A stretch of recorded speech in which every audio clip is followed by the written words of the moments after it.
Nasaan si Senador Bato de la Rosa? Yan po ang tanong ng marami kasunod ng kanyang pagliban sa Senado mula noong Nobyembre. Kaugnay makausap natin kanyang abogado na si Atty. Israelito Torion. Atty. Torion, magandang umaga po. Hello, good morning. Magandang umaga po sa lahat ng mga nanonood nitong sikat na istasyon. Good morning. Salamat po. Kailan niyo po huling nakausap si Senador Bato de la Rosa? Well, I was able to talk to him prior to November 8 of 2025.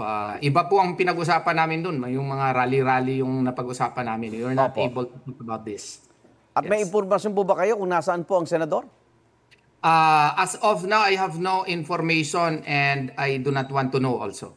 At ano ang kanyang status po? Nagtatago, tumatakas, gayong wala pa yung warrant of arrest ng International Criminal Court? Ganito po, ngayon kasi yung kanyang personal safety is at stake, no? Ako maka-speculate lamang ako kasi hindi ako makasabi for him even if Opo. I am his lawyer, no? Opo.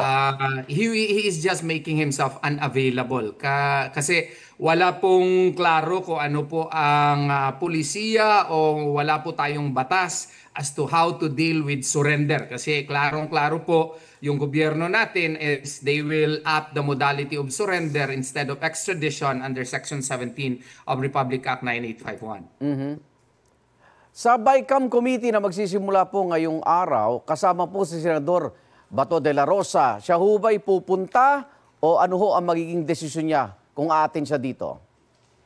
Well, sa pagka ngayon, hindi ako maka-answer niya kung ano ang desisyon niya. He may Opo. or he may not go po. Dahil nga po, kinakailangan po ng gobyerno to really have a clear-cut policy as to how we deal with surrender. Tayo lang po ang bansa ng mga miyembro ng ICC dati, kasi dati na tayong Opo. miyembro, na wala pong legislation as to how to effectuate surrender. May isang word lang under Section 17, wala naman tayong implementing rules and regulations. Alam mo po sir, kinakailangan po if you base it in Germany, Switzerland, Austria, Poland, Australia, and other, even Albania, 50 other states sa pagkakaalam ko, meron silang national legislation as to how to effectuate cooperation mechanisms under Part 9 of the Rome Statute. Tayo lamang po ang wala.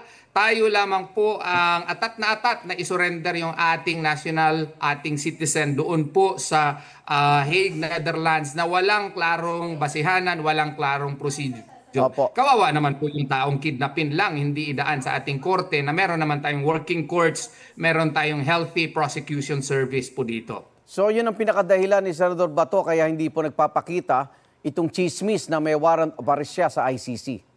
Yes po, kasi meron ng meron ng experience diyan si dating presidente Rodrigo Duterte ay kinidnap po, yun po ang term ko, na wala man lang, hindi man lang dinaan sa local courts natin even under Article 59 of the Rome Statute, kailangan ng competent judicial authority.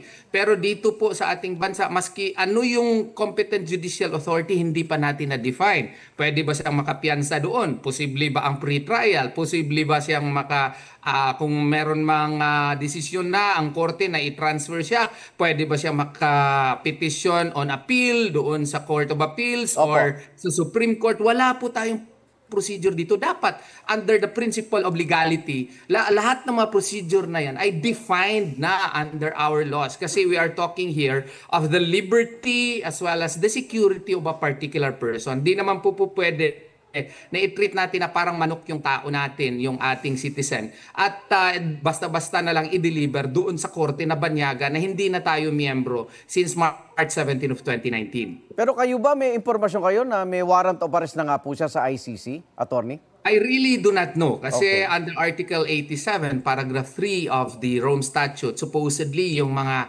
cooperation mechanisms na yan, yung processes na yan ay confidential. Kaya nga po nagtataka tayo bakit merong kopya daw si Ombudsman Rimulya at saka yung kapatid ay kinonfirm pa, DILG Secretary pa yun, National Government Officials, when these processes are confidential. Kaya nga po nakaisip tayo, baka sinadya ito para matakot si Senator De La Rosa, meron na nga pangamba na yan para maliit-liitan yung suporta ni Vice President Sara Duterte kung sakali may impeachment complaint na naman na i-file against VP Sara Duterte. Pero pwede ako magkamali niyan. Spekulasyon lang yan. Opo, makibalita lang kami doon sa TRO na sinampan nyo sa Supreme Court kaugnay sa kanyang ICC arrest warrant. It's a continuing thing. We are hoping and praying on bended knees that it will be granted. Especially kung magkatotoo nga yung arrest warrant. Dalawang basis kasi yung ating binasian niya. Number one, yung arrest warrant daw. Yung aking motion to compel Ombudsman Rimulya ay na-deny. Meron tayong motion for reconsideration po niyan. Opo. Ang pangalawa ay yung continued processing of witnesses ng DOJ to be presented to the ICC. No?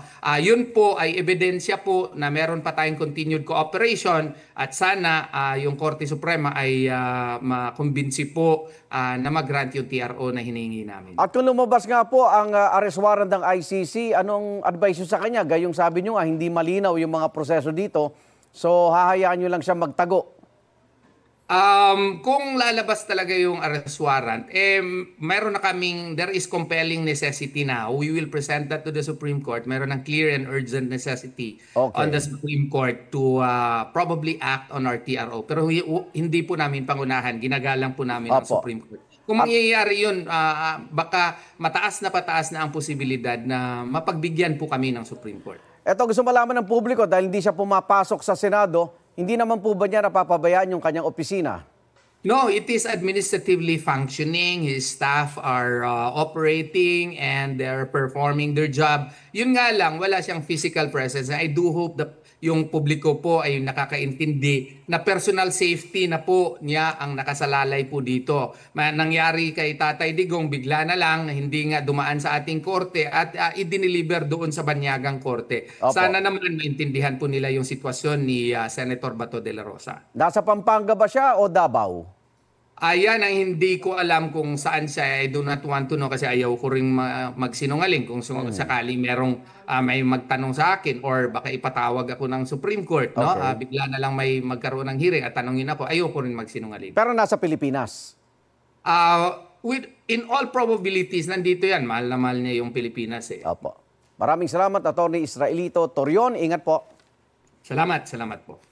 Igan, mauna ka sa mga balita, mag-subscribe na sa GMA Integrated News sa YouTube para sa iba't ibang ulat sa ating bansa.